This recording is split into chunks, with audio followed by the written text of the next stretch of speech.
नमस्कार मंडळी, आजच्या व्हिडिओमध्ये मी तुमचे मनापासून स्वागत करते। हिंदू पंचांगानुसार नवरात्री ही आश्विन महिन्यात साजरी केली जाते। 2025 मध्ये शारदीय नवरात्री सोमवारी 22 सप्टेंबर 2025 रोजी आहे। देवीची उपासना, भक्ती, उपवास, आनंद आणि नृत्य यांचा संगम असलेली ही नवरात्री दरवर्षी आश्विन महिन्यात साजरी केली जाते। नवरात्री म्हणजे नेमकं काय? 9 दिवसांचे रंग कोणते आहेत? उपवास कसा करावा? घटस्थापना कशी करावी? आणि कन्यापूजन का केले जाते? या सर्व प्रश्नांची सविस्तर माहिती आपण या व्हिडिओमध्ये पाहणार आहोत। नवरात्री म्हणजे काय? नवरात्री या शब्दाचा अर्थच आहे नवरात्री। या नवरात्रींमध्ये माता दुर्गेची 9 स्वरूपे पूजली जातात। प्रत्येक दिवशी देवीच्या वेगळ्या रूपाची उपासना केली जाते आणि भक्तांना तिच्या वेगवेगळ्या शक्तींचा लाभ मिळतो। ही नवरात्री म्हणजे फक्त सण नाही, तर आत्मशुद्धी, साधना, संयम आणि भक्तीचा सुंदर संगम आहे। नवरात्रीत उपवास कसा करावा? नवरात्रीत अनेक भक्त उपवास करतात। उपवास करण्याच्या पद्धती प्रांत आणि परंपरेनुसार बदलतात। सकाळी स्नान करून देवीची पूजा करावी।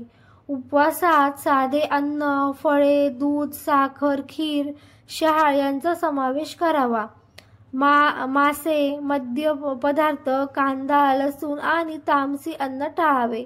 दिवसभर देवीचे मंत्र, जप, दुर्गा स्तोत्र, आरती, कीर्तन करावे। उपवास म्हणजे केवळ पोट रिकामं ठेवणं नाही, तर मनही स्वच्छ ठेवणं होय। म्हणजेच राग, द्वेष, मत्सर दूर करून शांत आणि भक्तिभावाने राहणं। घटस्थापना कशी करावी?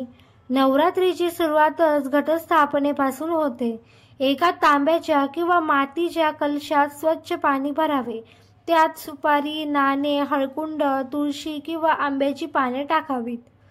कलशावर नारळ ठेवून त्याला लाल वस्त्र गुंडाळून बांधावे। नारळाभोवती नागिनीची पानं 5 लावावी। हा घट पूर्व किंवा उत्तर दिशेला स्वच्छ ठिकाणी ठेवावा।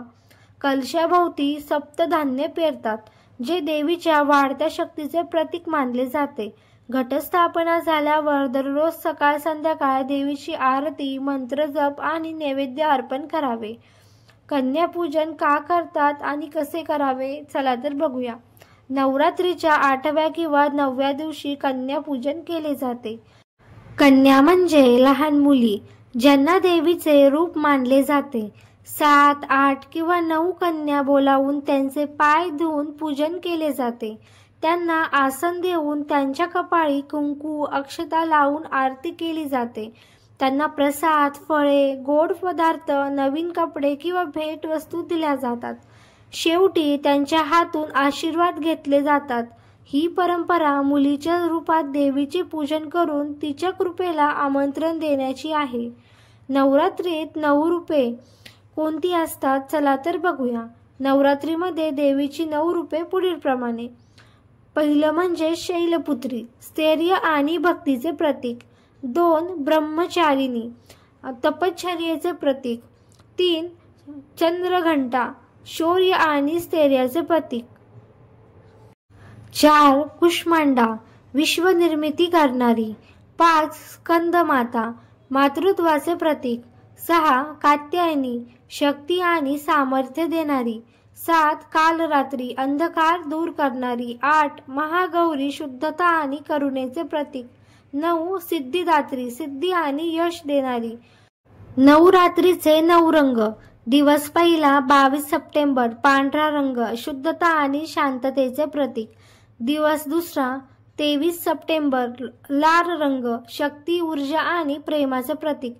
दिवस तिसरा 24 सप्टेंबर, रॉयल ब्ल्यू, हा रंग आत्मविश्वास आणि स्थैर्य देणारा।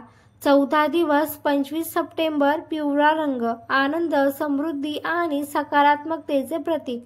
5वा दिवस 26 सप्टेंबर, हिरवा रंग, निसर्ग, वाढ आणि शांततेचे प्रतीक।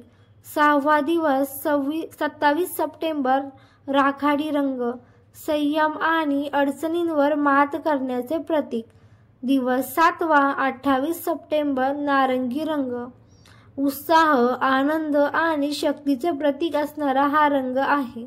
दिवस 8वा 29 सप्टेंबर. मोरपीस किंवा मोर रंगपीस. हिरवा रंग सौंदर्य, मोहकता आणि चैतन्याचे प्रतीक. 9वा दिवस 30 सप्टेंबर. गुलाबी रंग प्रेम, करुणा आणि स्नेहाचं प्रतीक असलेला हा रंग.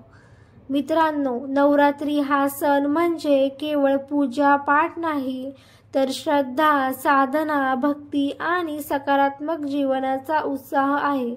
नवरात्रीत केलेली साधना, उपवास, घटस्थापना आणि कन्यापूजन हे सर्व आपल्याला आध्यात्मिक उन्नती, मानसिक शांतता आणि देवीची कृपा मिळवून देतात.